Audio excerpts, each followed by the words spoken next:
Enabling a better tomorrow is a process for developing a systemic strategy which, when implemented, will address the situation one is attempting to figure out how to deal with, and at the same time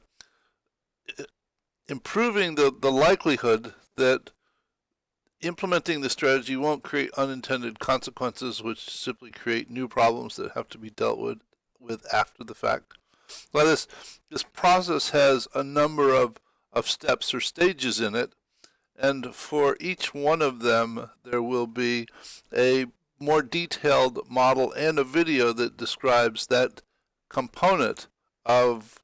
the process itself. So this introductory video is just to sort of give you a broad overview of the whole process. So it begins with an awareness of certain aspects of reality, what it is that we deal with, why it is that in so many instances in the past our attempts to deal with situations have simply produced unintended consequences which have made the situation worse and created new problems that we have to deal with. And why is it, how is it that we develop a model that allows us to deal with the situation and not create those unintended consequences? With that realization of reality, we develop an awareness of a situation. We ferret out invalid assumptions, and we seek out the underlying trends that have evolved over time to lead up to the situation itself, to give us a real good understanding of a context based upon which we develop an understanding of the interacting components that are responsible for that pattern of behavior and the situation being the way that it is. And an understanding that also involves and engages all of the relevant stakeholders who are in fact responsible for the network of interactions that are responsible for the situation being the way it is, and developing an awareness of boundaries so that you understand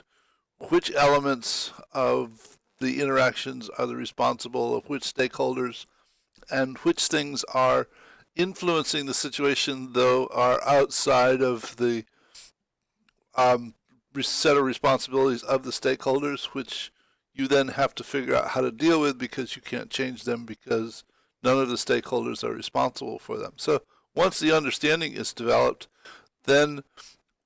we go ahead and work through the development of a strategy, again ferreting out invalid assumptions and a series of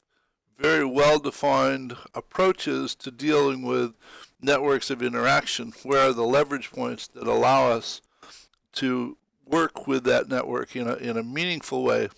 And once the strategy is produced, we then go ahead and adopt that strategy so that the stakeholders develop a new model, a new network of interactions, which creates a new pattern of behavior, and that new pattern of behavior creates a new situation and a new reality, and we continue the cycle again. So there are probably 18 or 19